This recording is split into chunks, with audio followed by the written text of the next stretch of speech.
Welcome to Chronic Curiosity, where real people have real conversations. From anything to everything, and sometimes nothing. But if you enjoyed the show, we'd ask that you would make sure to follow, subscribe, do all the things that you're supposed to do, but more importantly, share it with a friend and get the word out there. We love interacting and communicating with everybody, different ideas, opinions, and thoughts to have real conversations. If you want to support the show, tell your friends. Or you can also go on the website, chronic-curiosity.com. You can donate there in USD or Bitcoin, or you can also pick yourself up a t-shirt, a sweatshirt, a hat, even a coffee mug with Bitcoin or USD to support the show. Hope you enjoy. And here we go. Basically, that's what it is. But it's been, I don't know, this past couple of years have been particularly weird. Yeah, I think I've had one cold the last 2 years. That's because I have to wear a mask everywhere, at work. So it's... Yeah, and all the protocols and different things. Mm-hmm. How has that been? I mean, I guess the last 2 years comparatively. The protocols? No, I mean just in general, like your experience, because you're a social worker at a local-ish hospital. Yeah.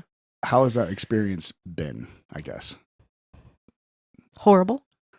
I believe that. The main thing, I guess, you're starting out, when they first started out with it, mask,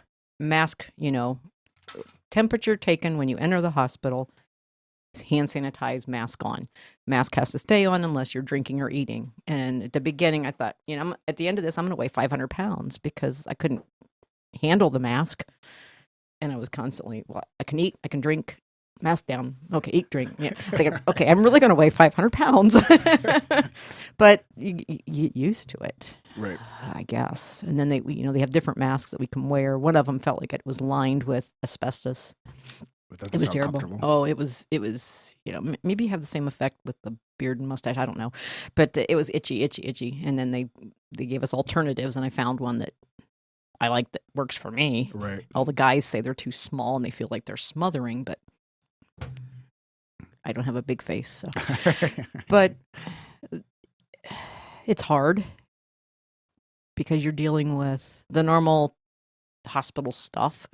And then you toss this in, and then people didn't want to wear a mask. Well, I'm not wearing a mask in here. And then you get, the folks that are vaccinated. Well, I'm vaccinated, so I don't have to wear a mask in the hospital. And you're trying to make them understand just because you're vaccinated doesn't mean, There's protocols. Yeah, we don't make the rules. We have to follow them too, and we Right. get it. But then you deal with since I work with the mental health, you deal with them dealing with their normal everyday stressors. And then you tell them you have to wear a mask, or, you can't go out and you can't do this and you can't do that. And you're putting them in a tiny little space in their home, and, you can't go anywhere. You can't do anything. And so that darkness just keeps piling up on them. It keeps recycling. Yeah. It became really scary for Right. a while. And I guess that was one thing I always, through the whole thing, was like, okay, I get the people that are saying like, oh, making everybody wear a mask and all these things, they're tyrannical. Like, mm-hmm. Okay, I get it, but come on. Like, I guess that was always one part was, all right, we can wear a mask if that's what we want to do, and if we think it helps. Mm-hmm. Okay, I get it. But the forcing people to stay in their homes and forcing people to do certain things that, I understand the thought of, all right, it's one step. What's the next step? And then you could go down that conspiracy trail really easily. Very good. Mm-hmm. But it's, I guess, when the rubber meets the pavement of, all right, you can't leave your home. You can't leave your room. You can't do this. You can't. It's like, whoa, wait a minute. Wait a minute. Like, this is getting weird. Yeah. So but everyone's going to have their. But then, fresh air is better for you, which I'm a fresh air person anyway. I'd rather be outside than inside anyway. I don't know why I have an inside job, but It gets cold out there. That's why. no, but that's what they Rainy. make layers of clothes for. So it's. So I don't know if I mentioned it specifically. So you are a social worker Mhm. in the hospital. Mhm.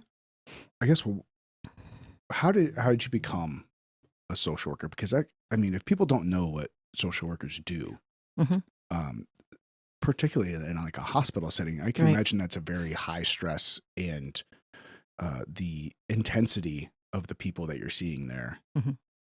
If you're getting people from the ER and different things that just, is that kind of like most of your people that come in are like ER admittance, or do you deal with everybody? I used to deal with everybody when I first started there. I went for my interview, and I'm sitting in the lobby, and I'm thinking, "Oh my God, this is what I want to do." Because I was a social worker before that, nursing home and long-term care, and this is what I want to do. This is where I want to be. I want to be in a hospital, fast-paced. So, I was also wondering, like, why a hospital? Because it just seems so intense. Because it is. Because I don't sit still well, and I really liked it.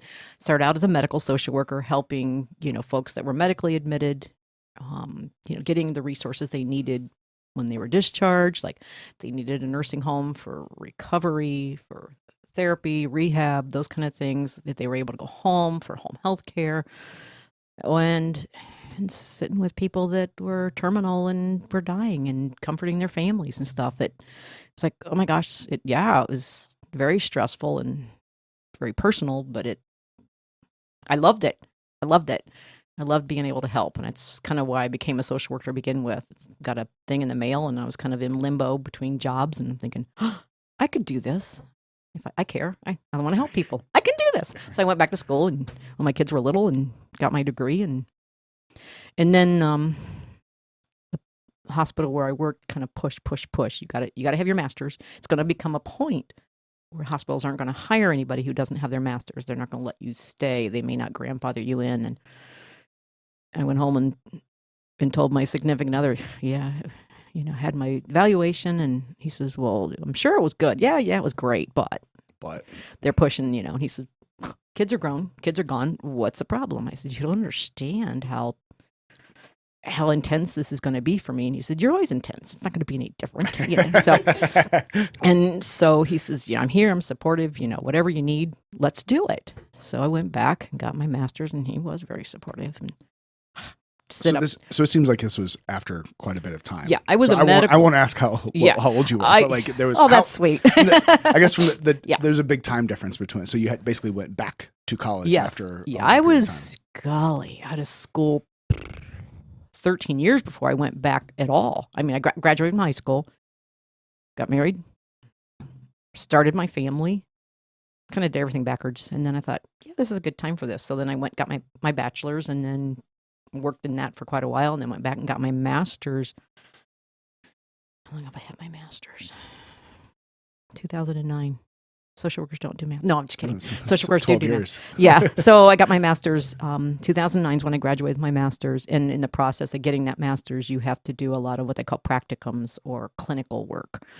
And I was a medical social worker, and in order to take care of my family, and because I was a single mom then, go to school and work, I had to do my field work practicum at night in order to. Oh, my kids were growing. What am I talking about? But anyway, I had to do it at night in order to work all day. So I ended up, the hospital where I worked said, yeah, you can do it in the ER because it'll be a different area, and it was mental health. So I went down there at night, petrified. So it sounds like you're really taking the fire hose to the face there. It was like, whoa, big difference. But I fell in love with it. I'm thinking, this is the next step. This is really what I want to do. I loved medical social work, but it became kind of mundane for me. And I did that and graduated and went back to my medical social work. I'm thinking, occasionally there would be a mental health patient on the medical floor that, we need to have them, assessed. Oh, me. I can do this. So I went in and would do that. And then finally the social worker in the ER retired, and I got her position, and I've been there 10 years, and I absolutely love it. So that's what I do now, is I do mental health assessments in the ER. What were you doing when you worked in the nursing home? Kind of like you would, geez, that was so long ago. I would do like their initial assessments, social assessments, psychosocial assessments when they came in, kind of get a feel for, their history, what they like to do, for hobbies, to kind of keep them as active as possible. Did you like to used to sew? And, we get these guys that like to tinker with stuff, so we would try to provide them The ability to tinkering equipment, things Right. I don't know what, like it's stuff to do. And, did they like to sing? Did they like to do, some people like to do puzzles. A lot of the ladies couldn't see well enough to do like crocheting and knitting and sewing. It's like they used to. So we would be in search of, I wasn't the activities director, but worked closely with the activities director. And then kind of emotional support and trying to keep the nurses in line. I love nurses, many in my family, but they think down this track and you need to kind of think outside the box and let's see, this isn't going to work for every patient or resident. This is an individual. If this was your grandma or your mom, how would you handle this? You wouldn't say, oh, you're 90 years old. Of course you don't remember everything. Well, hello, I'm not even close to that and I don't remember everything. Right. But so trying to kind of be their advocate, because a lot of them were there forever and some of them were very young. So you've had a full spectrum of Yeah. opportunities and different Yeah. fields in the Yeah. same field. I got into social work, to save the children of the world. I just thought, I can save all the kids. I can do this. These kids they need a voice. And I did my first field placement practicum at Children's Services. Left there bawling my eyes out every day going home to my 3 children. And it was, I don't know if it was too close to home for me, because what do you mean we're sending this child back into the home? We know he's been beaten there. We know he's being neglected. We know this child's only getting 1 meal a day, if lucky, and that's the one he gets at school. We know they're not letting him want, kids like to be dirty. That's just kids. But when you've got 10 layers of crud and there's bruises underneath those 10 layers of crud, and that's not even getting into the sexual part of it and the abuse there. I just realized that there's so much red tape and so many things that I didn't feel like I would be a fair advocate, because I was afraid I would become violent with some of the parents, and their caregivers. And so then we had to do one class and one field placement in a geriatric setting. That was our director's. We had to. And so I went to a nursing home for mine, fell in love with the senior citizens. I mean, we all have grandmas, but hey, it's cool. I like this. So that's where I started out. I got hired by that nursing home after I finished school, and then took it from there. So you see you intended to go into for the kids, like you said. Mm-hmm. That seems incredibly intense. So you started out with the elderly folk, Mm-hmm. But it seems like you're trying to making that move towards kids by being in the hospital. It seems like you see a little bit of that. Oh, I see a lot of that. So like, Yeah. It seems like you're kind of, migrating back towards that. If it's secret. So I guess what is, as a social worker in a hospital, like what would you say is your typical, there's probably not a typical, but I can imagine, but like your average, like, person that you see or, counsel in the hospital setting, like, Mm-hmm. what would you say your typical has been through these past 10 years? And then, cause I also asked you to begin, like, have you seen any type of shift in the last 2 years? Because obviously everyone's kind of going through some different things. Has there been like a marked shift, like to what you see? And, but in general, like what was the typical day versus what has become the typical day? Okay. I would say right before COVID started, we were really, and I apologize, that's just a marker I have in this ancient brain of mine. It's a very distinct marker. BC and, Yeah, AC. BC. BC and AC. It's before COVID and after COVID. A lot of things. That's why I asked the question. Yeah. Not necessarily because of COVID, but it's just because it's such a marked, like, it is. Point in time where things change for a lot of people in a lot of different ways. Yeah. Yeah. So I would say shortly before COVID, we were so busy we couldn't keep up. And this is just the mental health part of the ER. It's kind of in its own little area, so that it didn't used to be. When I first started down there, we had 2 rooms with a little alcove, and then they would line mental health patients up in the hallway in hall beds or chairs. And I'm trying to do an assessment and keep my voice down because everybody around me, because this is a private thing, and they have no privacy. And I fought and fought and fought. We finally got another area, which the medical patients on the other side didn't like it, because sometimes mental health patients aren't always the quietest when they're going through their struggles. Right. Sometimes the medical patients aren't always the quietest either. So finally we got our own little area that's a secure area where the doors close and everybody has a private room. But before COVID, it was really starting to just gear up. That we were just almost packed every day, just busy.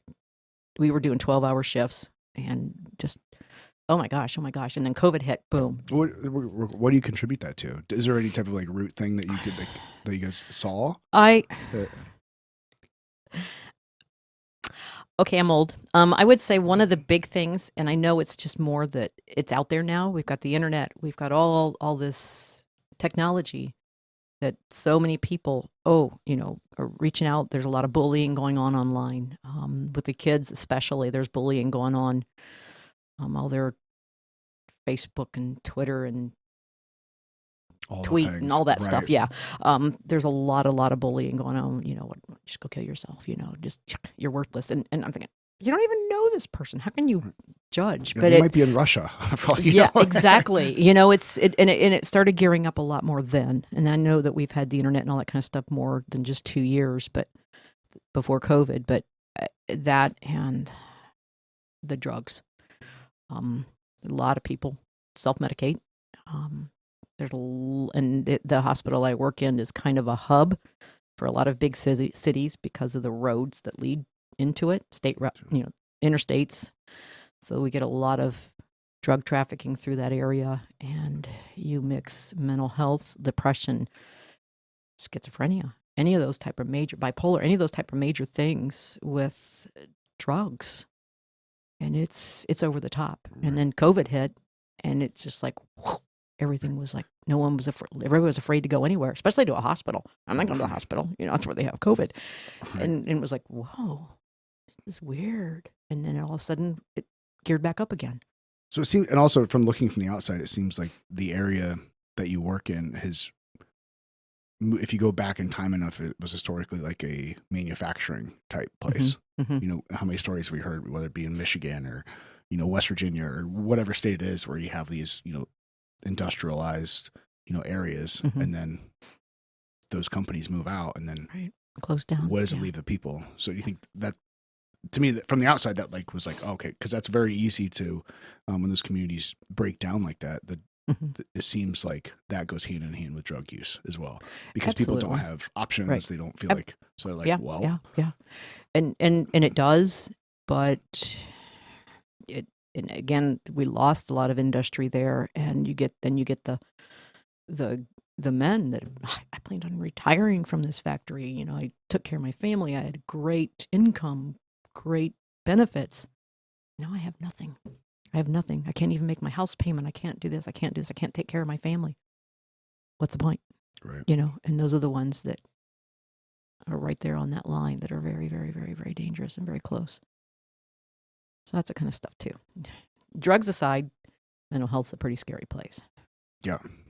That's to put it lightly. Yeah. So the build up through, you think it was just part of the communities, and I'm going to use this generalized term, like the communities just kind of breaking down leading mm-hmm. up to COVID. And then once COVID hit, you said, so it slowed down because nobody wanted to do anything. But then, so how long was it once kind of everything hit and started to where it started, increasing again and getting? Golly, try not to think about that. I'd say probably 6 to 9 months. 6 to 9 months. It's 6 months for sure. It was, and we're like, oh, if they're not coming in here, what are they doing? They're not coming in here because, they've got mental health issues. What are they doing? and then because they don't have the old fashioned newspaper anymore, so you don't even know if they're still alive, and did something happen to some of our regulars that it's like you just, and you can't. It's not like you can go out and call the police and say, hey, can you do a wellness check on this list of 50 people that I'm really concerned about. Would a lot of your regulars be walk-ins, or would they be brought in, via squad or EMT or whatever? Both. I'd say probably a 50-50. A lot of them do the walk-ins. A lot of them don't even have transportation, so they call 911 and either a squad, depending on if their ability, or police bring them in. A lot of our regular schizophrenics come in by police because they're out there in the community, and they've been off their meds and they're doing something that causing a little bit of a fuss. Yeah, the community.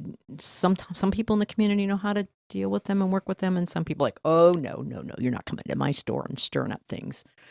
Where other merchants are, it's just so and so. It's okay, he's calm, cool, and black. I remember when I went to Vegas once, and whoa, it's like everywhere. You can tell. I could tell that you got your homeless folks, and Vegas. It's pretty warm, so you can be. There's a lot of homeless in Las Vegas, and a lot of them are schizophrenic. And then the gentleman I was with, he's like, bro, he's not into mental health, doesn't know anything about it. And I said, it's okay. They're not hurting anybody. This is how they, and and he says, well, I want to feed them. I want to feed them all. I said, well, that's great. If you want to feed them, give them food. If you give them money, then it just goes for things that they're probably not going to use to their best interest. But but the police usually bring in the schizophrenics. Well, that's like a big concern out, obviously, the further west and south you go. Like, there's been a lot of conversation about the homeless issue out in California right now, where it's like they talk about like this may be beyond salvageable because different laws and different things that have happened. But obviously, the pandemic was a big, people lost their jobs, and so they're doing it. And some people are just, I think what they call them, the unhoused now, I think is the politically correct term. Okay. I haven't been smacked for that saying homeless yet. I think that one's coming around. But like some people, some people just do it just because, like they just like camping, like, and that's obviously putting it, very lightly and humorously. They prefer not being behind and trapped within four walls. Right. So like, but there's obviously some people that have these mental issues, and what do you think so you mentioned schizophrenia a lot, and I don't know a lot about it, to be honest with you, but like, do you think that's something that is kind of created by lifestyle, and whether it be drug use or just not paying attention to their mental health, and it can be something that's created, or is it something that has more of an underlying issue? Like, I would say, I guess my education on it, and I'm far from an expert from what I see. Yeah, none of us are. Disclaimer. Yeah. If you're on the show, major disclaimer. We are not an expert. I am not an expert. I can only go by what I say and by the information I pull from the psychiatrists that I work with, that I pick their brains constantly. And schizophrenia has more of a genetic connotation, but there's also the underlying of what the term we use a lot is substance-induced psychosis, or it could be stress-induced. If you have an underlying genetic history of schizophrenia or psychosis in your family, and usually pops up early 20s, and nothing's there, like, hey, yes, it missed me. I'm 25. I'm done with college and I'm doing great. But then you have a major stressor in your life, say you major accident, major trauma, anything, and boom, it can happen. And next thing you know, you're experiencing your first psychotic break, or you use some substances, some illegal stuff, or even some legal in some places.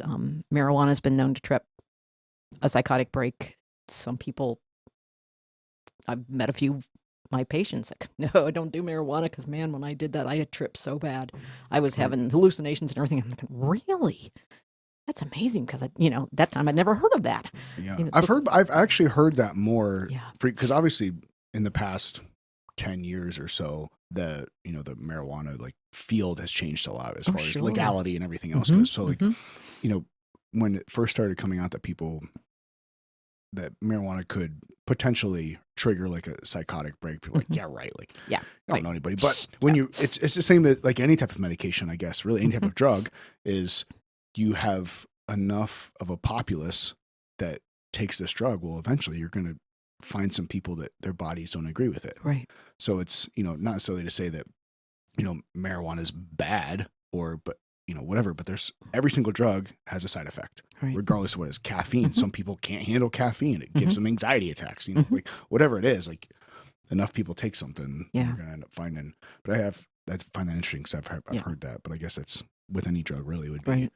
I guess some people are just kind of in a way allergic to things. Exactly. Yeah, it's a simplified version. And around the hospital where I work, that area, marijuana is being laced with some really bad stuff.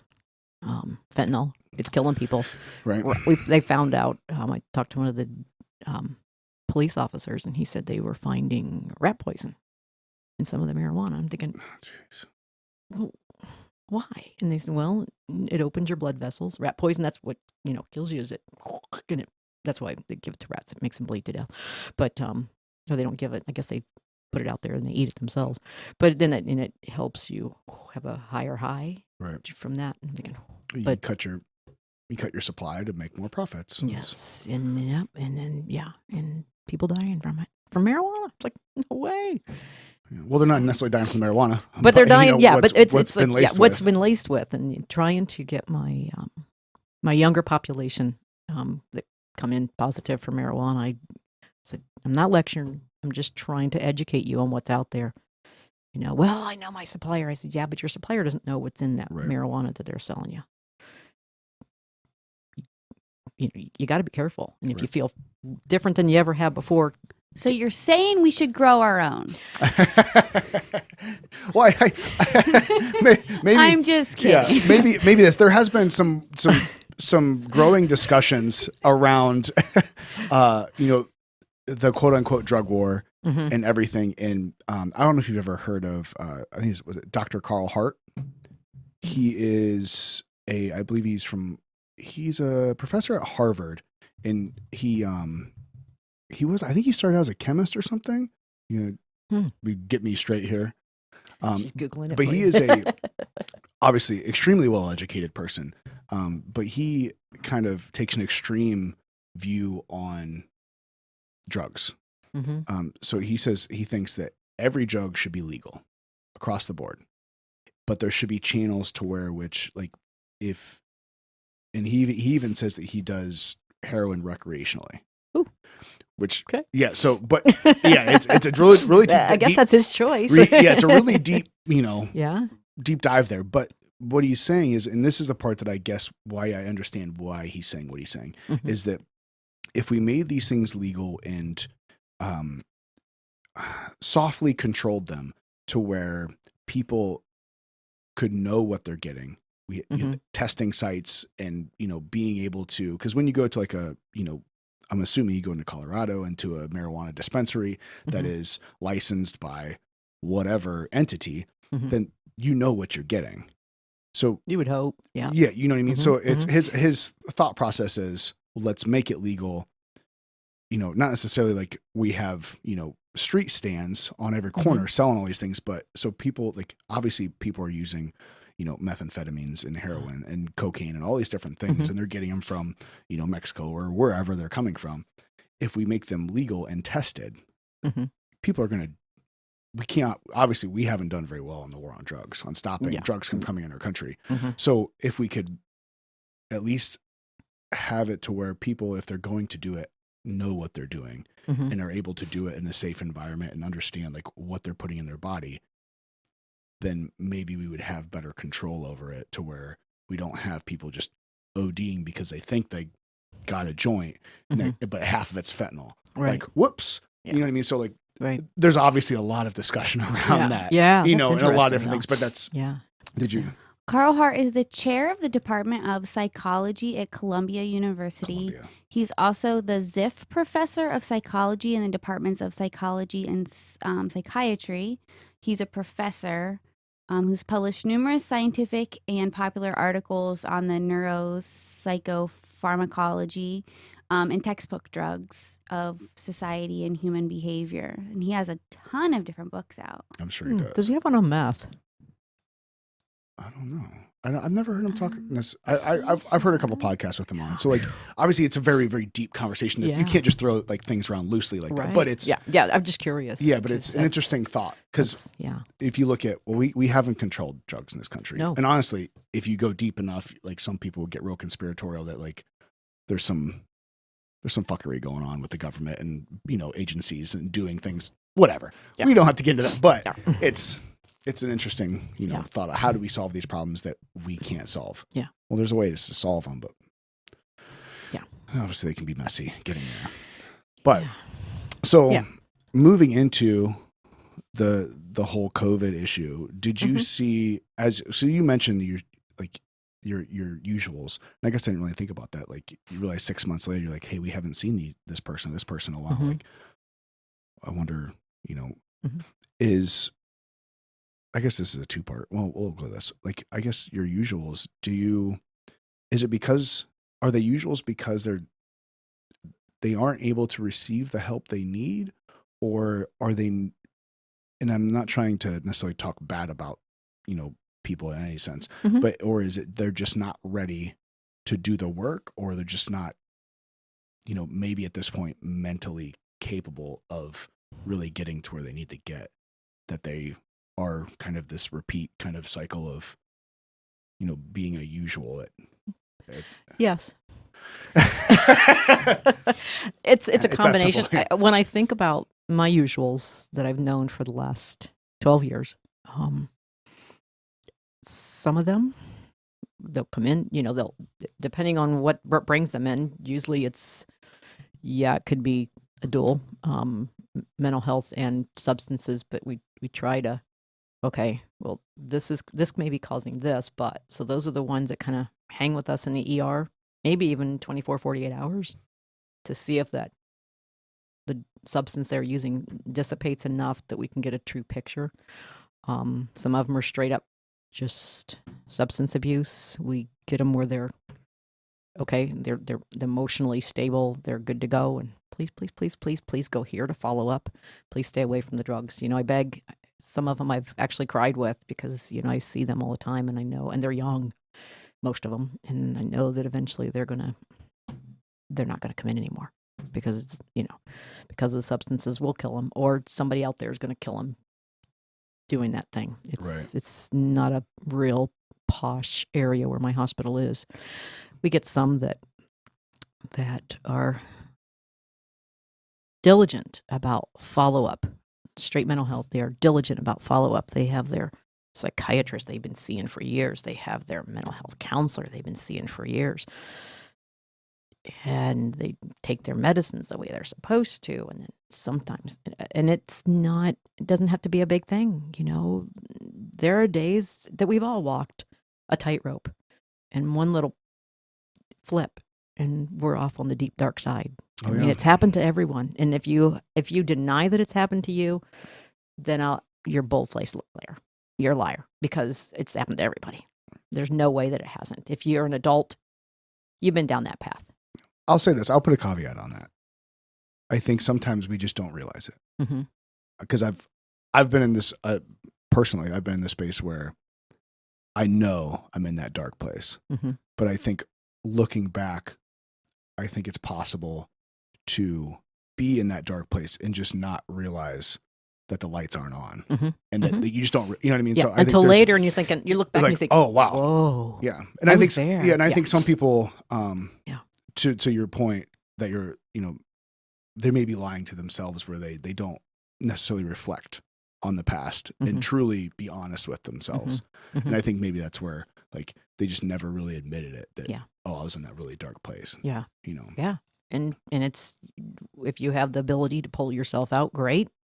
If you have a support people that can help you pull you out, or do you need a professional? You go with whatever works for you because everybody has a different path, a different way of dealing with it. I know that There's been a couple times. I mean, back in the day when I was first down, I'm thinking, panic attacks, anxiety. Oh, for God's sakes, just deal. I'm thinking, no, I've had a few of those panic attacks, after I'm thinking, Mary, what the heck's going on? Kind of doing a self-check. You need to chill here, woman. What's going on with you? But at the time you just think, oh my gosh, but everybody, but you get those regulars back to track. You get those regulars that do everything they can. And sometimes nothing will trigger it. That's what we use. What any triggers? Did anything happen? Did you have a fight with a loved one? Did somebody in your family you're close to die? Did you lose somebody? Did, anything? No, nothing's happened. It just all of a sudden I feel like I'm sinking. Sometimes it's a chemical imbalance in the brain, which happens a lot. It's sad because we get a lot of our kids. Some are there because they've gotten in trouble one way or another. And buddy, the first thing that a parent does when a kid's in trouble is, I'm taking your cell phone away. Right. You ain't going to see it till you graduate from high school, or something like that. And the kid immediately is, well, I'm going to kill myself because I can't deal with that. And in their minds, they can't, because that's their lifeline. They get to the hospital, and a few hours later, after they get poked with needles and tortured by the nurses and the doctors and everything else, then I get to talk to them, and they're like, oh, yeah, well, in the context, my parents say I'll get my phone back in a week, and even though I can still talk to my friends as long as I'm, I really don't want to die. I don't want to die. But then you get some kids that are so deep and dark, and I don't want to live anymore. Whether it's because of something that's happened in their past or because they have nobody that cares about them. I get kids in there that have everything. I had one of my nurses tell me, why is this kid here? They have supportive parents. They get straight A's in school. Their parents make good money. They have everything they want. And I said, obviously not. Right. I said, you've been doing this long enough with me. You know that it's not just monetary things. It's, all those things help. Support system helps. But when you get in that dark place and you just can't see past it. I mean, and thank God they call out for help and come to us, because if they didn't, we'd have a lot more suicides than what we do now. And I struggle with that so much because I find I have a very engineering type directed brain. So like machines and math and all those things make a lot of sense to me. Mm-hmm. So and how many times I had conversations with Castle about like problems or this, that, whatever. And it's like, I want to fix it because that's that's what my brain does. It's like, well, all right, well, if there's a problem, there's obviously a solution. That's what most men do. That's most men's brain. Give me a problem, I'll fix it for you. No, that's not what I want you to do. I just want you to listen to me or give me a hug. Right. So Or chocolate. Oh yeah, chocolate works. But that's hugs are big. Hugs are big for me, and I'm. But even if I can't fix it, it's like, all right, chocolate while hugging is fine. Yes. But even if I can't fix it, like even trying to find like the root cause, like what's the problem? But obviously, like. Mm-hmm. Particularly when it comes to mental health, like I don't know if we'll really truly ever have a root cause for anything, because the brain is this thing that like obviously has fascinated us, but has boggled scientists still to this day. Like it was really interesting. I listened to a conversation. I wish I remember his name now. But he was he was kind of like a philosopher at one of the bigger colleges or whatever. But he's just talking about consciousness. Like, what is it? Like, we don't know. Like nobody, like, and the problem is that like the reason it bugs so many people is because we can have no like definable thing of what consciousness is. Right. So that's directly tied to our brain, obviously.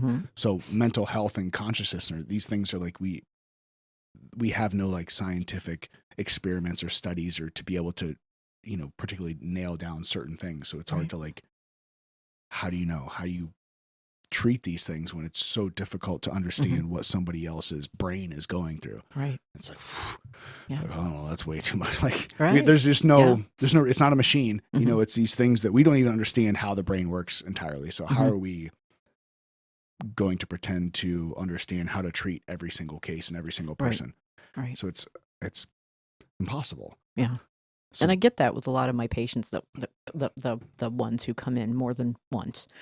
This medication's not working. Nothing's working. Well, how long have you been on the medication? I've been on the medication for 5 years. Okay, well, has it worked in the past? Well, yeah, but okay, well, maybe your body's adjusted to it. And it's like with anything else. You take something for so long and you need to switch up. Well, that was it like every 6 or 7 years, most Yeah. of our body re-replicates itself. I wish mine would replicate. I think differently. I think that's what it is. It's like every 6 or 7 years, almost all like No. 95% of the cells in your body, like except your brain, I think, Yeah. like are basically replaced. So yeah. So it's who knows? things like that. And there are so many, and I'm not a cheerleader for medications, but when you're dealing with chemistry and brain, again, there's so much unknown, and I've seen certain medications work for some people, certain people, and sometimes, but there's so many mixes. There's so many Right. combinations, and I knew somebody that took them 5 years. They had depression, sinking, and it took 5 years before her psychiatrist finally found a healthy mix that worked for her, that she said, I feel 95% me again. And I'm thinking, awesome. yeah. And she said, it took me 5 years. And I said, yeah, but you're there. 5 years is a long time, a lot of wasted years, but you're there now. Right. But, a lot of them, well, I've been on this medication for 2 weeks and it's not doing anything. I go, well, some of them would take 6 weeks to 8 months. Yeah. Keep with it, and try to keep, giving them healthy coping skills. And, well, what do you do? Well, I don't do anything. Well, what do you like to do? I don't like to do nothing. Well, sitting in your chair, doing nothing, and playing video games you need to change up. That's not working for you. So what else could you do? And I'm a real advocate of movement. I don't care how you move. Any type of movement. And if you can do it outside where you're getting fresh air. I don't care what anybody says, that fresh air is good for you. And whether you live in a city and have to breathe smog air, there's somewhere you can get out of there and you can get to fresh air. But movement, because it releases chemistry in the brain that helps. But it's not enough sometimes.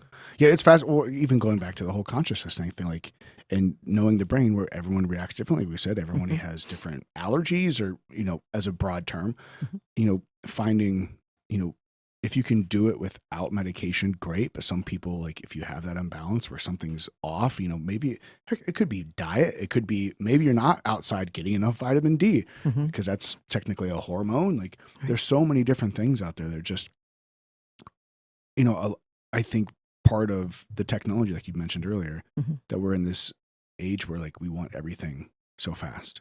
I saw something today, actually, that someone said, like, the internet's ruined me. Like, I went to go do something and I had to wait 10 minutes. 10 minutes? What do you mean? 10 minutes for what?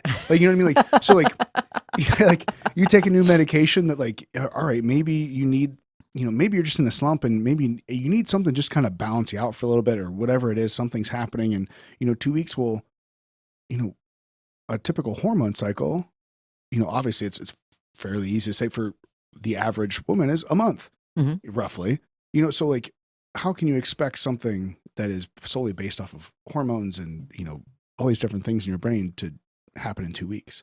Right. You can't, like, right. But yeah, obviously 5 years, like, all right, let's, find something new. But, like, I think I would totally agree with the movement thing. As much as I'll joke a lot about how I hit cardio and running, like, I'm not a runner, but there's something just about moving, getting up and moving and being outside, even if it sucks.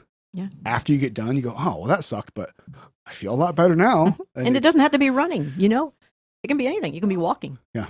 Yeah, they're talking about how walking is better for you than running because it's less, stress on your joints. Blah, blah, blah. I like to run. But yeah, that's what you like to do. See, Jessica. yes. Thank you, Mary. Can I get you? Do you want water or anything? You go to the bathroom.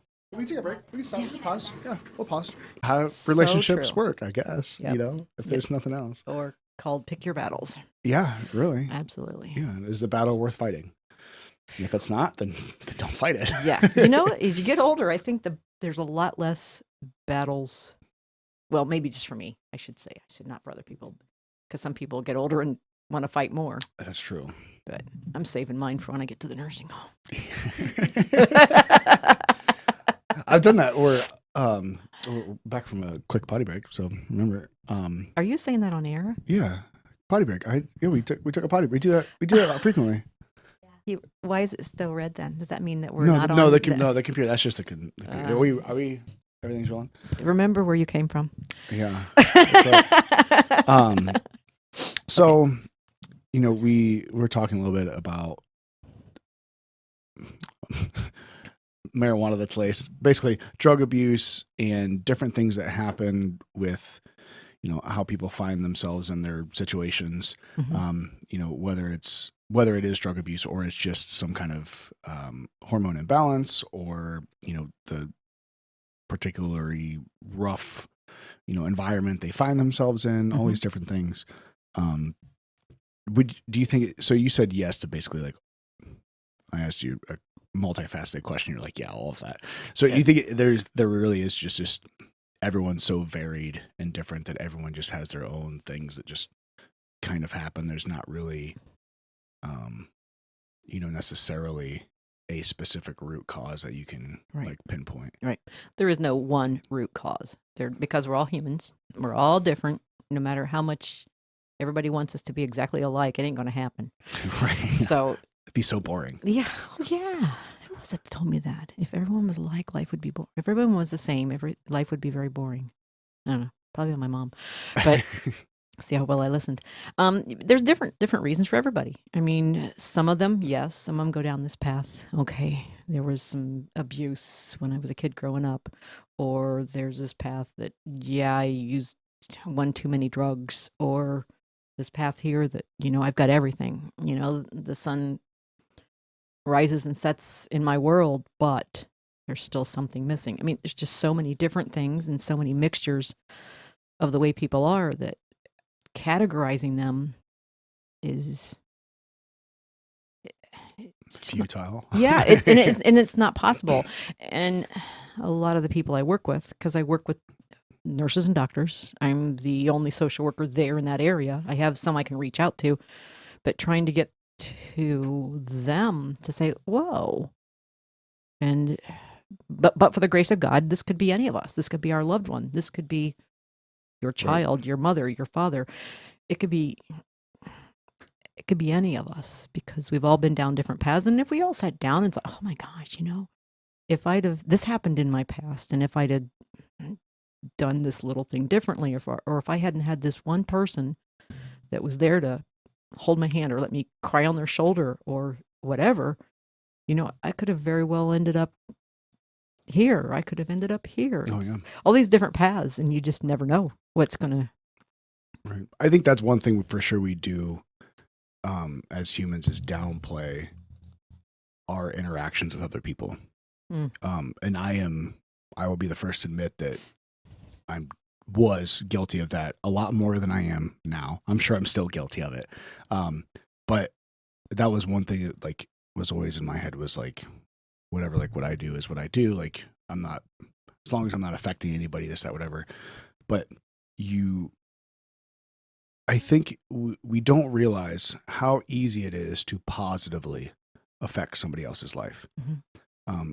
Obviously it's very clear that it's how easy it is to negatively affect mm-hmm. someone's life directly, because you can, do something bad to somebody and it's very clear that the outcome there.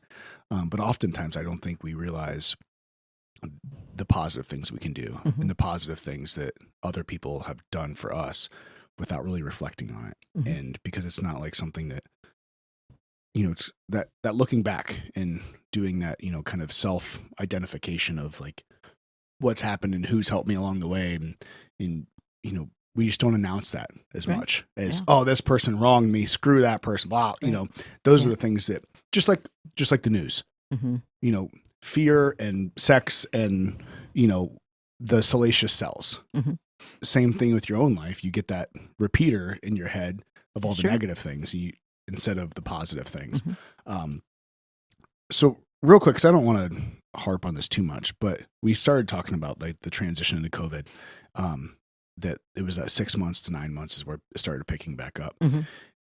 from then on, did you see much of a difference in the reasons people were there and, maybe the intensity of their problems, from those last 6 to 9 months, or different things that were happening? Was there, did there tend to be, because we've seen some stats and we've talked about some things on the kind of a surface level of like, there's been stats coming out as far as the increase of, suicides and domestic violence and, child abuse and some talking points around that. Did you see much of it, like necessarily an increase from that, or was it just, I guess, how did that kind of reshape itself? Right. With the COVID and when it started gearing back up.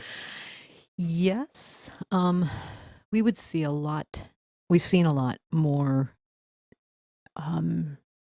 increase in the kids because when they were isolated in their homes and, they were doing even though kids loved the computers and chatting back and forth with friends, but they were not physically with their friends a lot more. We saw a lot more kids starting to come in and, they had no social life at all anymore. And that's what teenagers especially are into. Preteens and teenagers was like, you care about my family. I want to be with my friends. We saw a lot more of that. Some of the adults as well, a lot of them lost loved ones, friends, family in that COVID process. Not being able to be with their family members when they passed was horrific for a while. It's just, I couldn't even tell my loved one goodbye. I couldn't, it's like, how do they know that I'll think about them forever and I never got to say goodbye. And anybody who's been through that, through a trauma or any type of thing where they weren't able to say a final goodbye to a loved one can understand that. And it's, how do you get past that? How do you get somebody to get past that? It's those type of things. A tremendous increase over the last 9 months or more with meth. I think because it can be locally, it's an easy cook, and it's a quick high, but it's a very severe high. So we're seeing a tremendous amount of meth, and the psychosis that goes along with that in the last 9 months. I mean, it's horrible. I keep offering my police officers, I'll buy you lunch for the rest of your dinner for the rest of your life if you can make, put a stop to this. And that's their one wish too. It's such a big thing in that area that it's just constant, and it beats you down. Right. It beats the caregivers down. So yeah, I didn't even think about that. I mean, because there's been a lot of talk recently about, hey, we have the monthly jobless claims and the unemployment rates and all these different things, and it's like, oh, we're creating more jobs and the unemployment is super low. Well, people don't realize that. Well, the unemployment's low because people aren't filing for unemployment because it's either ran out or they're just not looking for a job. And I never thought about, because I think, optimistically, I think, well, these last 2 years gave people, in one hand, the ability to kind of slow life down a little bit, spend a little more time with their family, and, which often leads to finding things you enjoy doing. And then, maybe it's when it's time for, if you have a spousal relationship where, one of you is laid off and it's time to, now I can go back to work, this, that, whatever. It's like, well, we don't really need to. So why? I can go do this. I can start my own business, or I can do this. And I don't, why not? Or, we don't need to be a 2-job household. We can survive. Our family can survive on 1 job. So like in that hand, it's like, well, that's great. People are, kind of finding a renewed sense of, worth and, drive and, goals in their life. But I guess I didn't think about that prospect of some of those people that were in the job market and are now out of the job market. Well, what are they doing?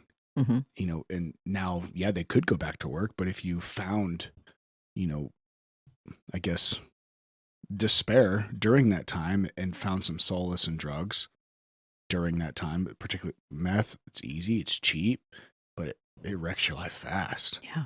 So like, what's that wave? I guess it hit me because when you said the last 6 to 9 months, like, well, that's over halfway Mhm. of the whole pandemic thing. So like, Right. like what wave is coming that we don't see yet? That, Yeah. I mean, obviously you're beginning to see it, Yeah. but like that we don't realize as a population. It's like, oh, Yeah. that's heavy. It is. It's scary stuff. It's scary stuff. And I don't know. I don't know what's going to happen. I mean, it's bad. And I'm thinking, you hate to be a doomsayer. Like, gosh, is it going to get worse? Because how is it going to get better? Because it's like you said, it's so readily available, and there's so many folks that don't have work. Some of them aren't capable of going back now. A lot of them are older. I mean, a lot of them, when you're older, it's hard to get back into that workplace and find took early retirement. Yeah. And if that works out, great. But yeah, but early retirement means, what do you do for healthcare? Because your Medicare don't kick until 65, and I'm experiencing that with a lot of people that I work with. In healthcare, they're exhausted and they're ready to get out, but they know the value of having healthcare, because as you get older, things fall apart faster. right. And sometimes you need that extra medical care, but how are you going to afford it? Because Cobra cost insane amounts. Yeah, it's thousands of dollars, and a lot of money. Yeah. I always thought that was a joke, because like I remember there's once or twice where like I got like I left a job or something like that. Mhm. One time I got, maybe that's what it was. The one time I got trying to think of the word now. It was I didn't get fired. Downsized? Basically. Yeah, and it was like and it was like, well, we don't have a job for you, but here's a letter of recommendation. Good luck. Oh, but you can get Cobra. And it was like, and I saw at the price, I'm like, this is what I was making. Yeah. Entirely. Like, Yeah. how is this supposed to, like, what kind of ridiculous shit are you saying? And how am I supposed to to pay for this when I don't have any money coming in? Yeah. Like, it's like, Yeah. this was my entire paycheck. And it wasn't like it was a terrible paycheck, but I was like, what?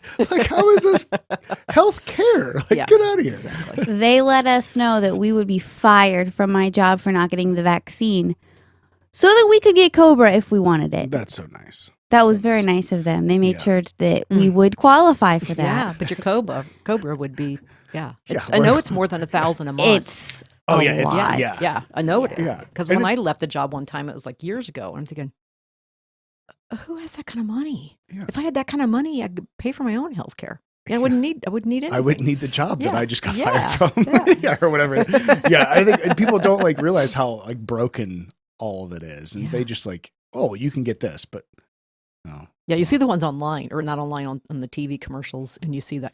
And I think, I don't know what it is, something.gov, and I'm thinking, well, they only have to pay, how much income do they have to have coming in to only have to pay $35 a month for healthcare?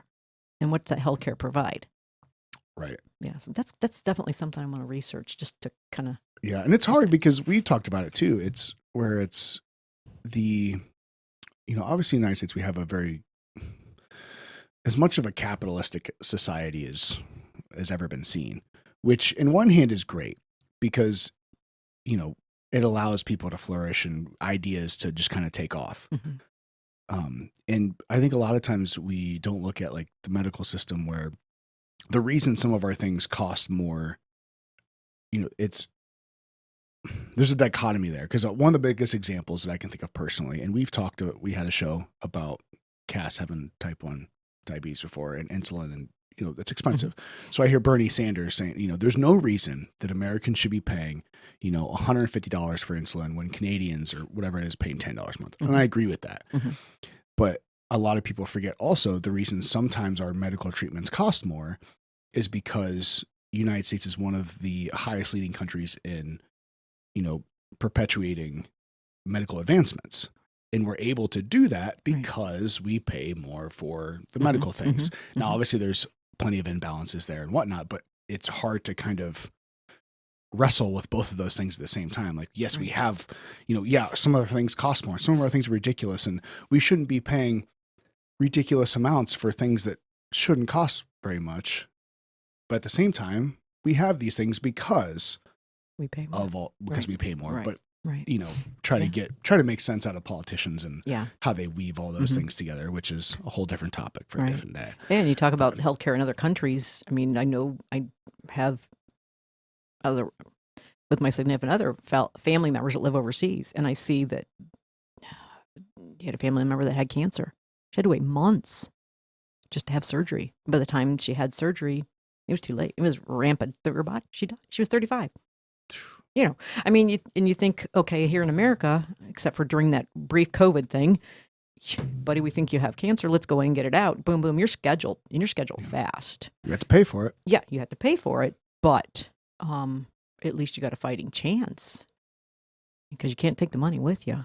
Right. So it's, those different things. And a relative in Canada who, yes, she has those cheap, inexpensive medications compared to what we have here. But some of those are, like down here. And if you want the one that is really going to work for you, you're going to have to pay for it. Where maybe sometimes our insurance pays for some of it and some of it doesn't. Yeah. But it's it's not all sunshine and rainbows anyway. Yeah. It's a complicated, sticky conversation. Yeah, it is. And people think, oh, well, if I move to this country, I will get free health care and blah, blah, blah. Well, yeah, but you may not get it for a year. Yeah, what's the level of health care you're actually receiving? And it's, people need to do a little bit of research. That's one thing that's neat. You kind of help people understand, don't take anything at face value. Do some research. Do some thinking for yourself.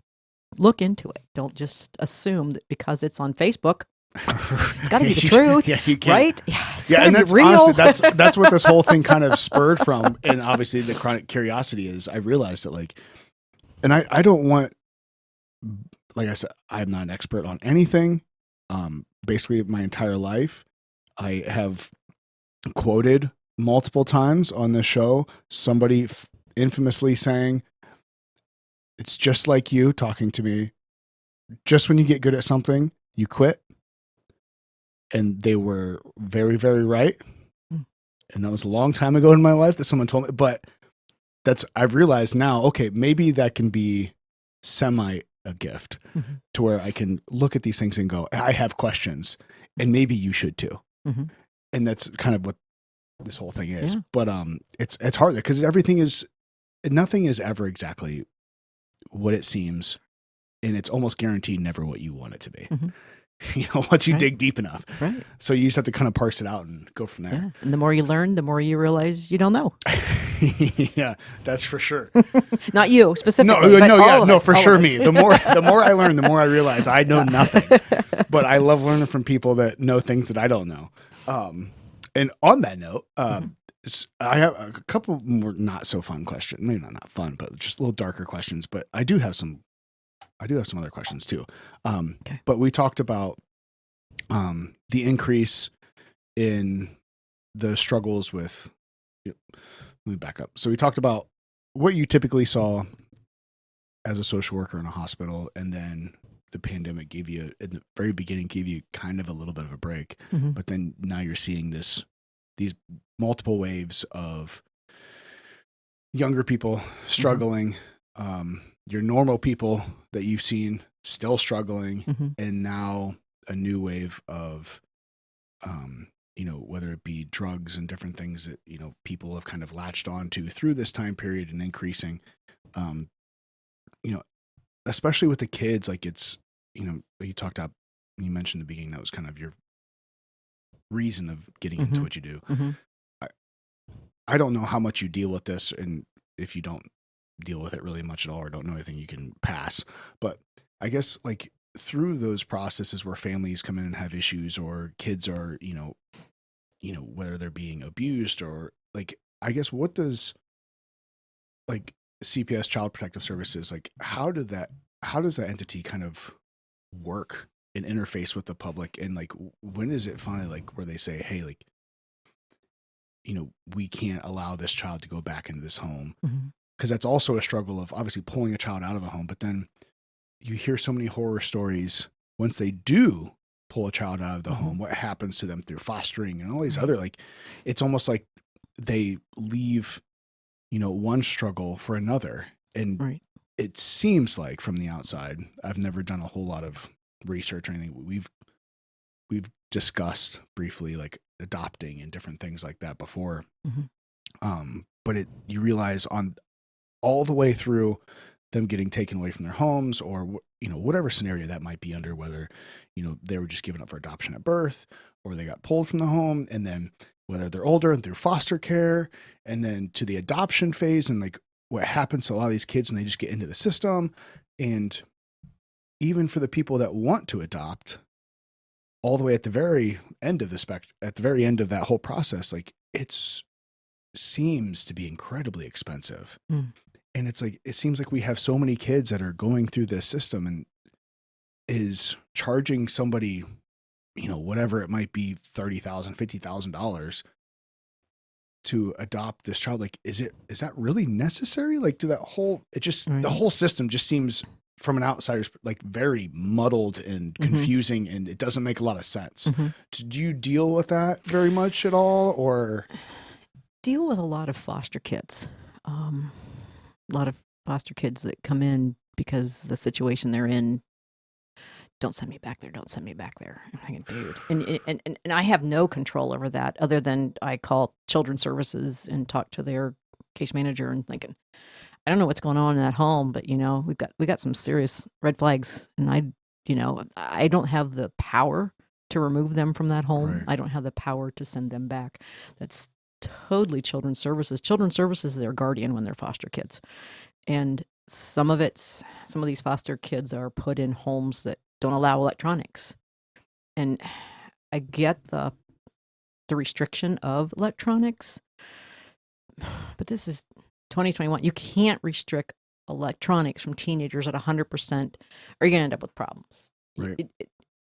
Limit it, supervise it, but you Right. can't restrict it completely, because it's putting them out there in a void, and it's just not healthy. Yeah, they have to be taught, but they go to school and they see, all their friends or all the acquaintances, because a lot of times they don't have friends, and it's tough.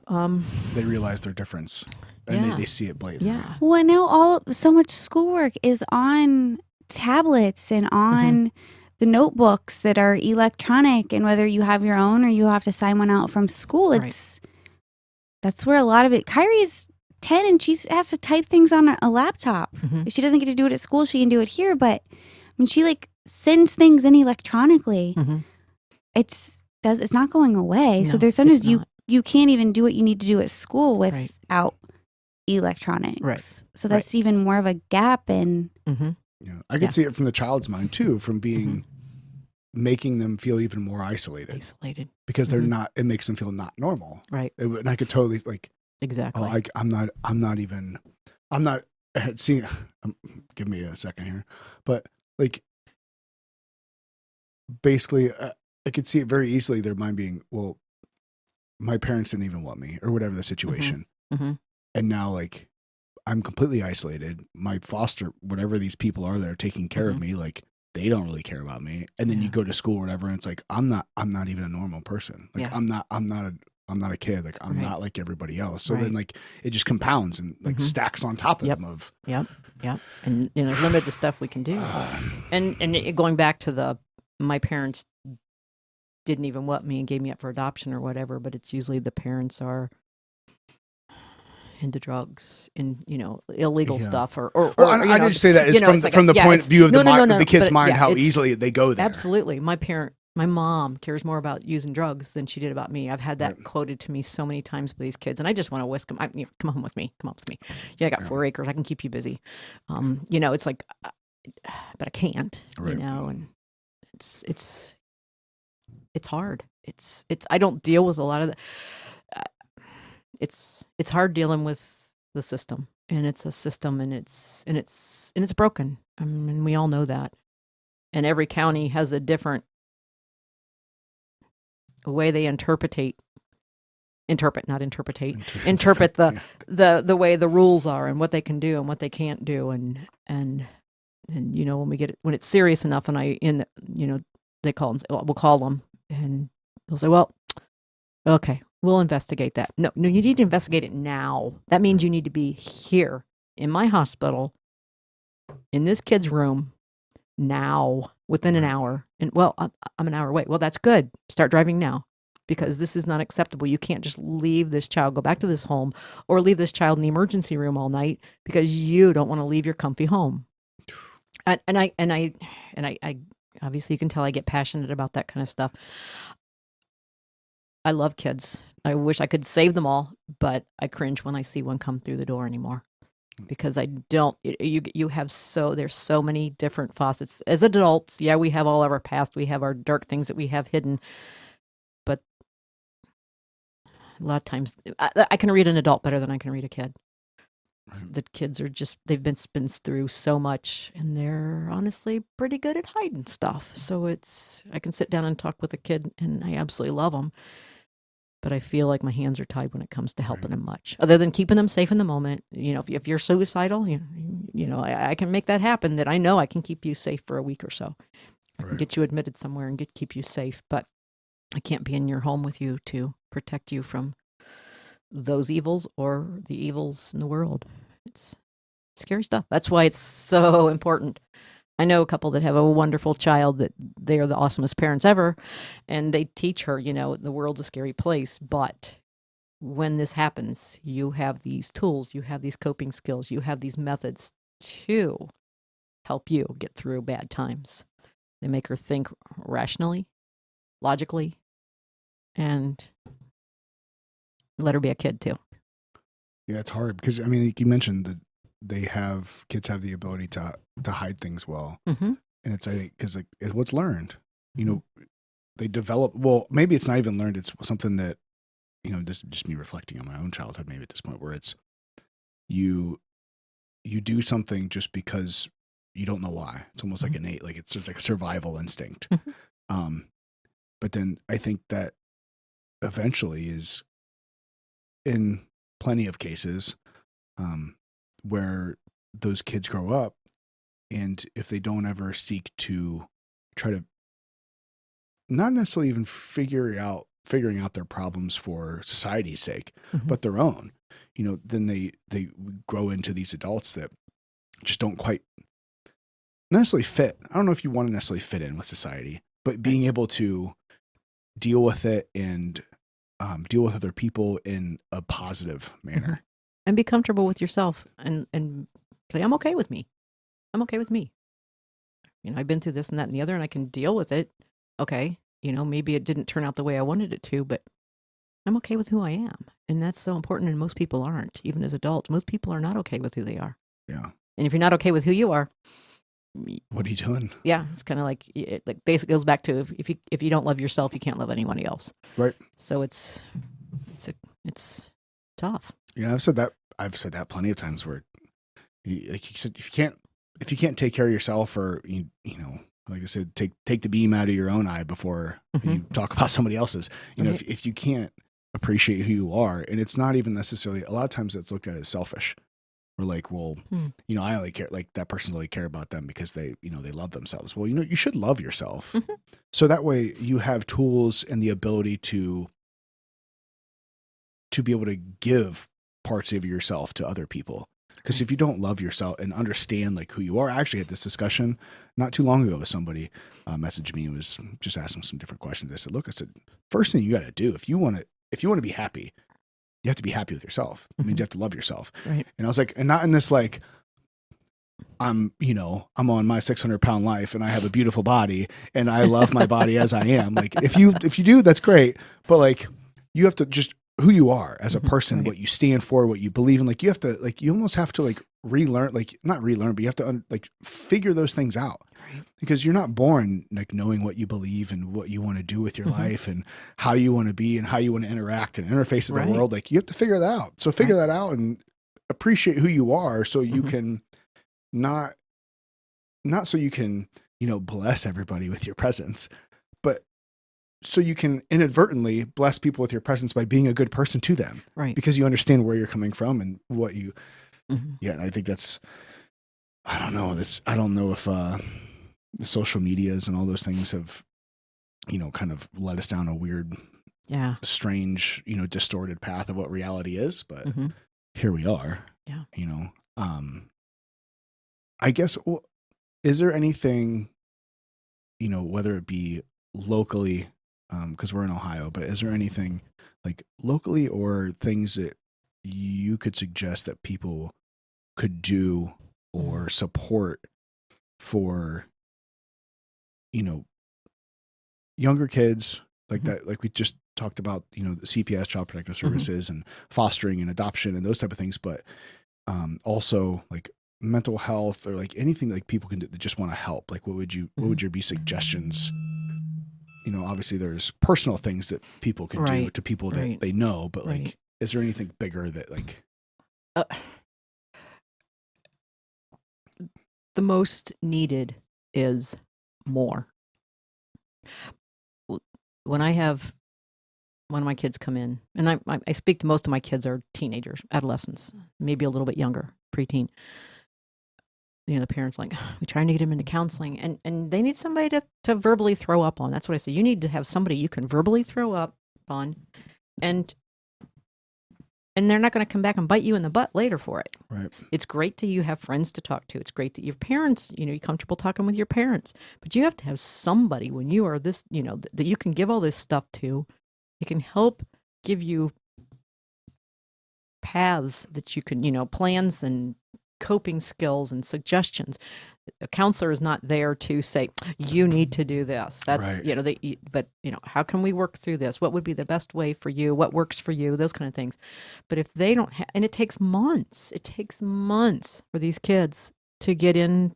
Once they've got that startup appointment, that initial startup, then they can usually get in every week, every 2 weeks, whatever they need.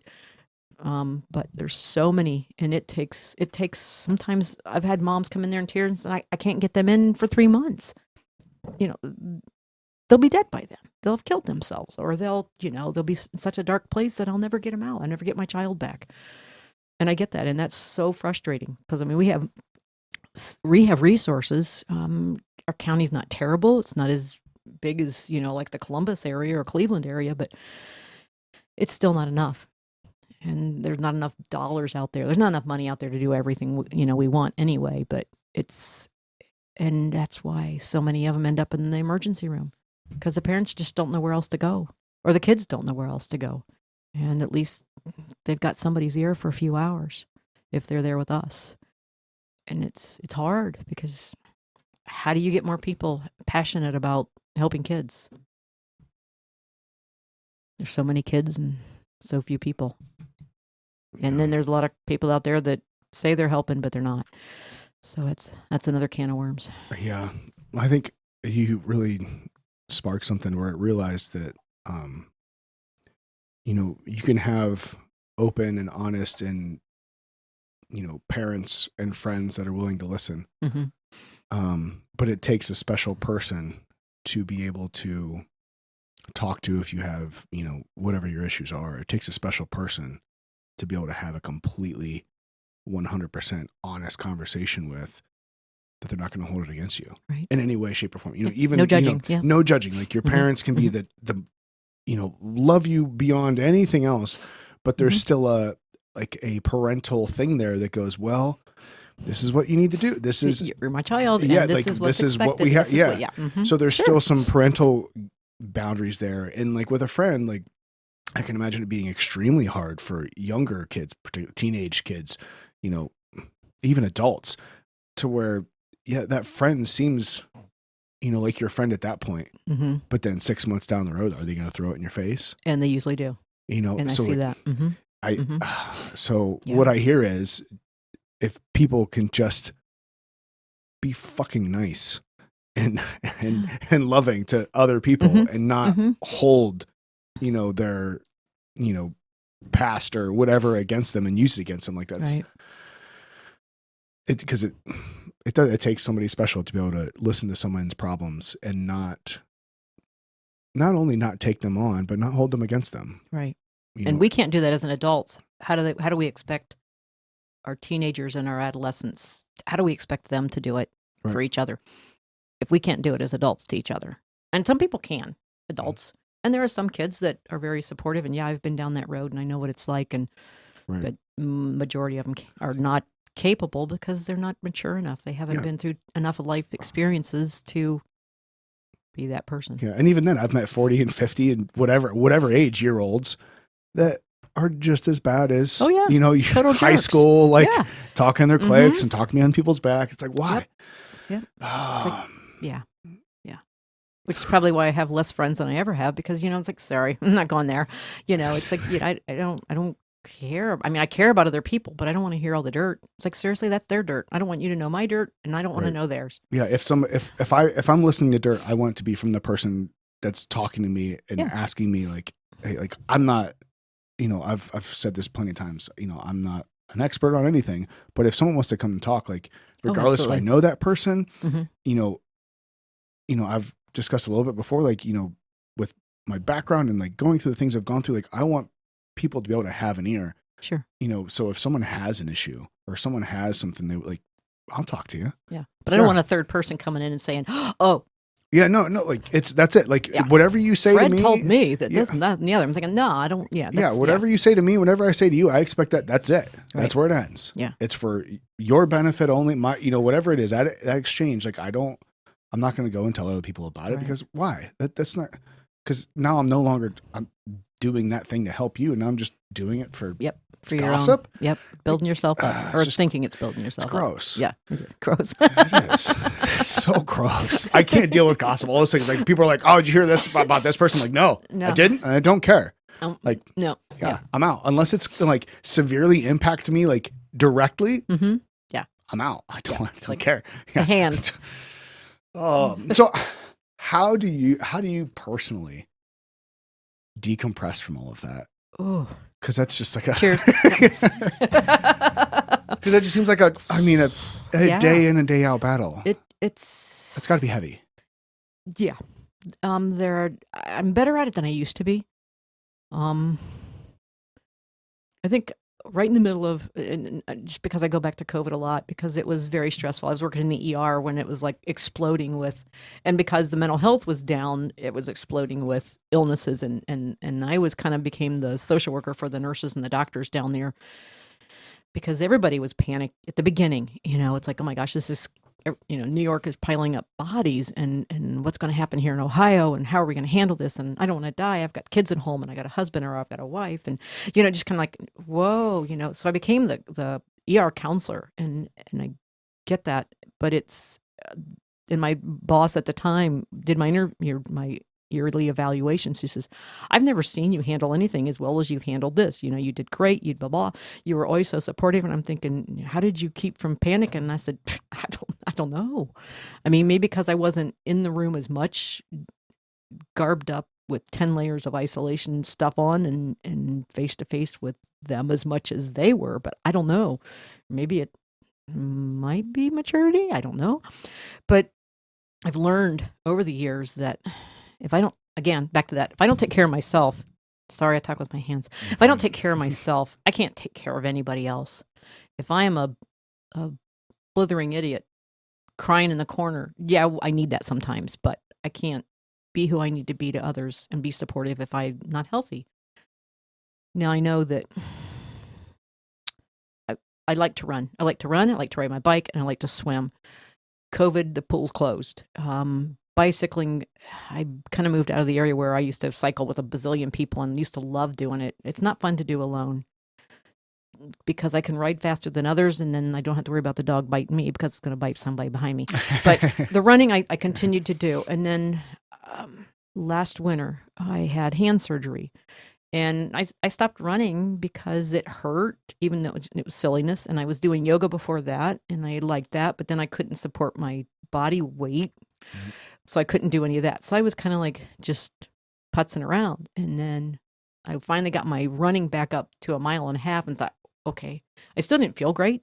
So I'm thinking, you're not taking care of yourself good here. Try to eat healthy, all that, blah, blah, blah. But I was like, you're not. And then my daughter came back to the area, who is a mega athlete and runs 100 miles a day. She's awesome sauce. And she got me out there, and I'm thinking, okay, she's been through a lot too. And I'm thinking, she's my inspiration. So now I'm finally back up where I'm mostly doing it on the treadmill because I run around in the yard, which is safer for my joints. But so I've been on the treadmill because my lawn's flooded. And I'm like, oh my gosh, I can keep going. I'm keep going.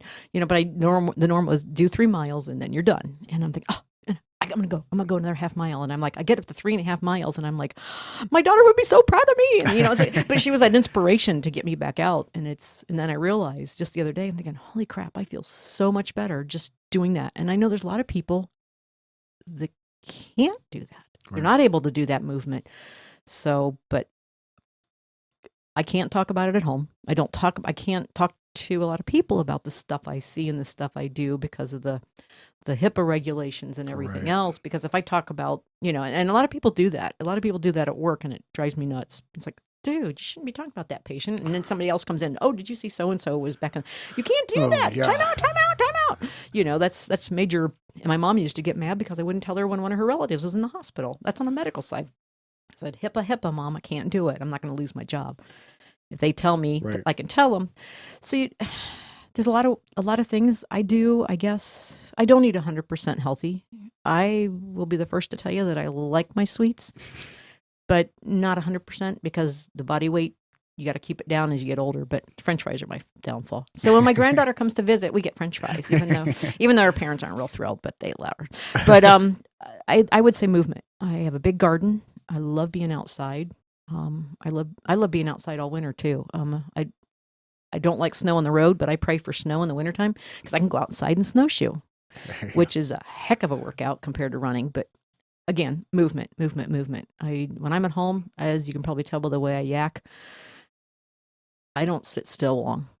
Somebody called me a fart in a skillet once. I'm thinking, okay, I can own that one. Yeah, that works. It's like frog legs in the skillet. It's like I remember them as a kid. They keep hopping around when they're not connected to the frog. But I'm high energy. I always have been. I get it from my dad, and I hope I've instilled that in some of my kids. But I got to keep going, and you gotta be positive thinkers. You have to think positive when those negative thoughts start coming in. You got to stop them. You got to stop them. It's easy to get swallowed up by the negative. It's so easy, especially in this day and age. Yeah. Sitting around listening to people at work talking about the negative. And again, I work in healthcare, so you hear all the negatives. You hear all the, well, they're making us do this because of this, and they're making us do this. I'm thinking, well, how are we going to fix it? How can we fix it? How can we make it better?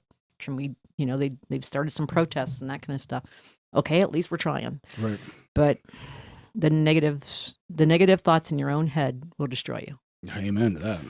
So I was doing that I was at work in private conversations with my patients. They're on camera. They're watched on camera, and we have a security guard close by because some of them get out of control sometimes. And most of my security guards are very protective of me. Most of them are around my kids' age, so they say that I'm their mom. And most of the time I'm okay with that. Some of them, I don't know about that. But so I was in there and I was talking to this one older teenager, and she says, and it was like she was physically holding her head saying, I just can't get rid of these negative thoughts. I don't know how. I know they're not true, but I can't get them out. And I said, you need to stop. And I screamed, stop. I said, you need to stop.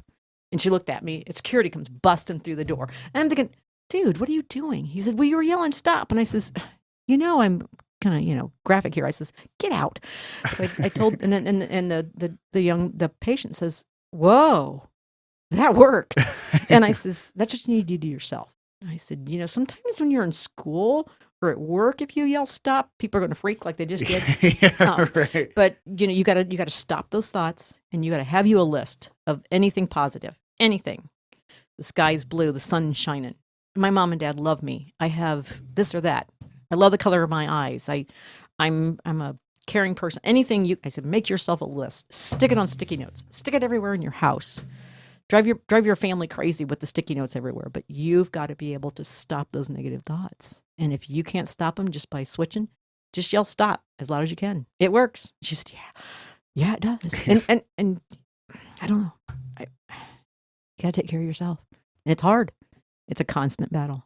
It's a constant battle. Well, I will attest to that. I know it sounds, I'll sort of say this. Anybody that hasn't gone through something like that, it sounds silly.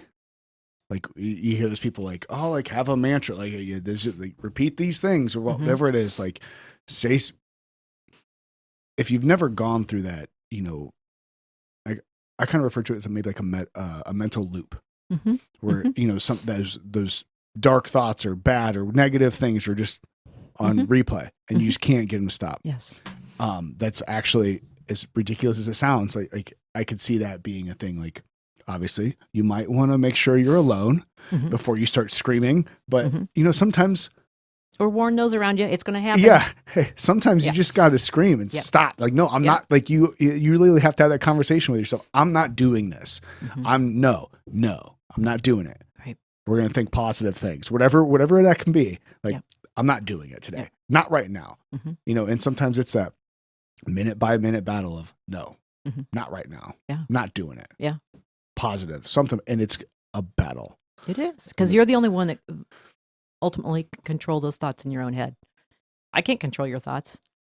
I can tell you wonderful things about you, or I can tell you terrible things about you, but how you interpret them and what you do with them. Right. If I'm not willing to believe them, then it doesn't matter. Yeah. Exactly. Then it goes us both ways. Yeah. If I'm not willing to believe that I'm a good person, then I'm not going to believe that. Or if I'm not willing to believe that some of the shitty things that I've done are shitty, I'm not going to believe that either. So sometimes it takes a real self-evaluation of being able to drill down on that. Did you have some words? No, I was just going to say we were talking about this, and before when you were talking about consciousness and like what that is, it's a book called The Untethered Soul, and it is by, that's what I was looking up to see who wrote it. What's that? I feel like you've mentioned that before. Michael Singer. Yeah, so it dives into like our subconscious and how, you know, you said that you can't stop what people are thinking. Well, a lot of times we can't either. Like it's there, and you have to. Untethered Soul, I would recommend listening to it audible. I had to read it as part of my yoga teacher training. Okay, that's why. Starting that, yeah. And it was, it was recommended by one of the teachers. Gotcha. And it was a difficult read. I found it much easier to listen to it on Audible. But it talks about like our unconscious and how it just like sits there, and how just like things, we talked about it when we were talking to Miles, and you know, just walking 500 more steps a day, like our body falls into a rhythm and whatever is easiest, and even if we don't necessarily want it to be that way, like it's going to do the shortest thing that it can, that it's used to. So it is really hard to make those changes, but once those changes are done frequently, then that starts to become like the groove that we get into. Just the Untethered Soul talks about just the subconscious and how you can dive deeper into like yourself, like beyond the boundaries that have been either you have laid on yourself or society or whatever. So definitely I would recommend it. It's a good one. It does sound good. Yeah. But it takes work. It takes a lot of work. You know, I'm at work. When I'm at work, I'm in there for 12 hours. And if I'm having a busy day, I'm boom. I sit there, I work with my patient. I come back and I have to get on the computer and I have to write this whole assessment up, which takes usually about an hour and a half, if I'm not interrupted by other things that are going on. And then it becomes a time that you just get, you know, or you get angry at a situation, you get angry at the attitude of some of the people that are not the patients, but somebody who's like, oh, well, they're here again, and oh, this and that. Or the police bring somebody in. Yeah, they were just being goofy out there, so we thought we'd bring them to you. Thanks. Okay, that's great. But, you know, I guess the point, like, I'm taking a walk, and I literally walk, and thank God the hospital has a lot of steps, so I can do the steps, which are really tricky when you have to wear a mask. So, you know, you at the hallways, you can walk, and that's basically all the movement I get all day. Because I look at my little Fitbit when I get home some nights, and I've got, my gosh, I only have 5,000 steps. And that's, you know, like, seriously? And I'm proud of myself, you know, because I normally get, you know, over 10,000, especially if I'm running. But, you know, when I work, I don't have time to run that day. So it's just, you have to, and I have to keep, that's the part I have to remember, is take care of myself while I'm there. Right. Because it's a different, when I'm at home, I'm not working, shoot, I have plenty of time to take care of myself. I can do whatever I want. It's, you know, I can go out and run, I can go out and garden, I can go out and mow the grass, I can go out and rake leaves or whatever. I can be outside, but when I'm at work, I can't. I don't Right. see the daylight. I have no idea what the weather's doing. And it's a constant reminder that, I'm here. I need to be taking care of myself in this moment in time. So it is. It's a constant. It's a constant. To be constant aware. That's How often do you have success stories though? Like how often do you have a patient come back in 6 months, 9 months later, and you can, whether they're seeing their, psychiatrist or psychologist or whatever checkup, and they stop in and see you, or you see them and it's a noticeable difference, even if you could, obviously they're still on their struggle, but how often do you, is that something you get to see? No, not very often. No. They don't come back for appointments in the ER. Oh, that would make sense. Yeah, sorry, not to make it duh, but they when they don't come back, and when we haven't heard that something horrific has happened, then we know that hopefully we're doing the right thing. There are times that over the years I've seen there's a couple teenagers that were barely 10 or 12 when I started seeing them, and they come in now as an adult. Does that add up? Yeah, it does. They come in as, and they'll be over on the medical side with a family member or something like that. Mary, hi, I'm doing, I'm thinking, and like, can we hug, because it's like, you're not allowed to hug anybody anymore, especially in the hospital. But, it's like, you see those are, I was like, I knew you had it in you. I knew you could do this. You just had to be, and and I listened to you and listened to everybody else. It wasn't just me. Then you hear other stories, or you in there and you see somebody at their worst. They can't go on. They can't do this anymore. There's no point in living. And you know that you've listened. You've spent the time listening to them. Somebody new you've never met, and you get them started on the right path. Usually it's an admission. If they're at end of life thoughts and they're thinking suicide, we got to say it. Then you want to get them an admission. You want to get them where they can get that wraparound service, and they're tearful and they thank you, or their family member says thank you. You're the first person that listened, or somebody finally listened and about our concerns. I consider that a success story, even though they're just starting down that path to recovery and to getting the help they need, which is probably a lifetime thing. I consider it a success story because they didn't kill themselves. We got them the help they needed in that moment in time. There are still others that all these years still come, I'll see them on the medical side. Usually it's when I see them on the medical side that I knew they're doing, emotionally okay. They'll holler and shout, hey, I'm not here to see you today. But, it's like, I'm thinking, oh gosh, it's great to see you. And I'm sorry that you have medical issues that you have to be here for. But we don't get the repeats for appointments, for follow-ups, or any of that thing. So if they don't come in just to say, hey, I never know. And that's the hard part. Oh, so that's gotta be tough. That's the hard part is not knowing. I wonder how so-and-so is doing. I wonder how this person's doing. Because, I've seen so many over the years. Oh, you know who they are? Not until I see their face. And then when I see except for certain people, I know their names very well. But most of them, I've never been good at names, but I will never forget a face. And if I've known you, no matter what color your hair is, I will remember your face. All right. That's because I was wondering the same thing, kind of like, is there anything, we've obviously talked a lot about difficult things today. But like, is there, any particular like story or thing that kind of stands out as like, you've seen it succeed? You know what I mean? Is there anything like, obviously it's I can only imagine how difficult that'd be to be in the setting you are at the hospital where you're seeing these people in the emergency sense, but then you never, right. What happened? Right. Did they succeed? Did they, or did they go down a different path, or they just move? Right. Yeah. Like, or did they spend years in jail or prison? I get a feeling, where have you been? Oh, I was in jail, I was in prison. I'm thinking, dude, okay. But we do. The biggest one, I think, is the one, a teenager. She was in foster care, but it was with a relative.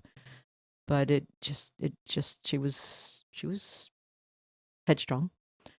And she always called me Miss Mary. And she would come in. She knew the drill. The first thing you do is you have to change your clothes. You have to put a hospital garb on. Everything is removed. Of personal property is removed, because they never know if somebody's going to be hiding something sharp that's going to be a weapon or used, to hurt themselves. We've had people come in there with razor blades in their mouths over the years. That was one of my student shockers. Yeah, razor blade in the mouth. It was wow.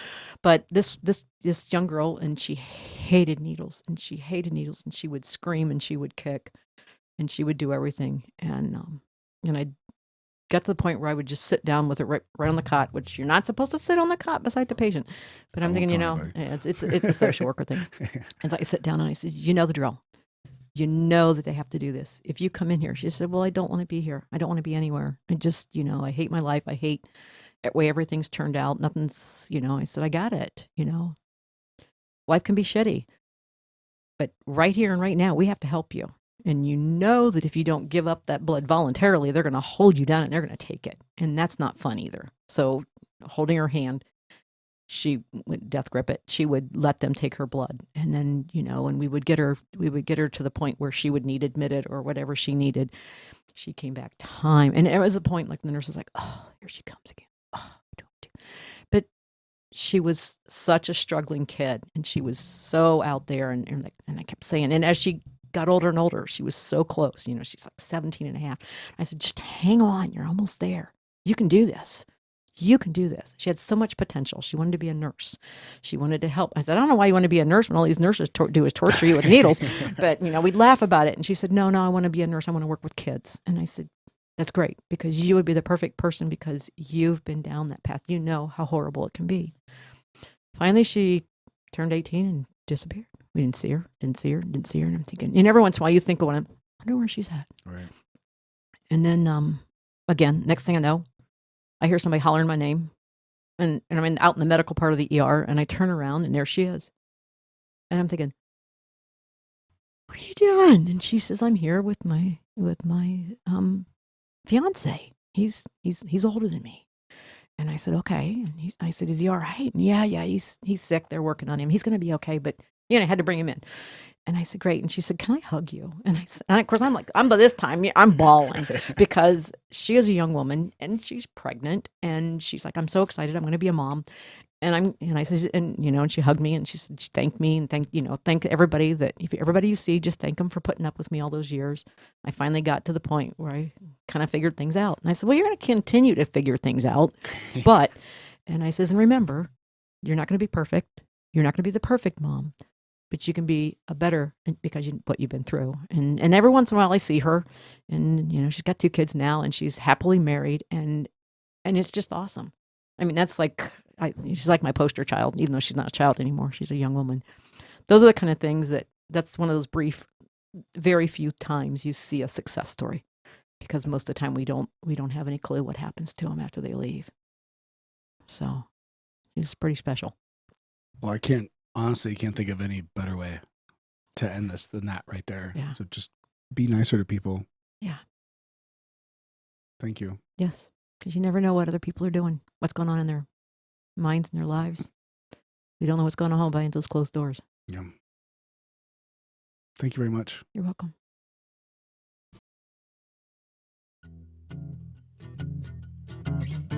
Thank you for joining us today.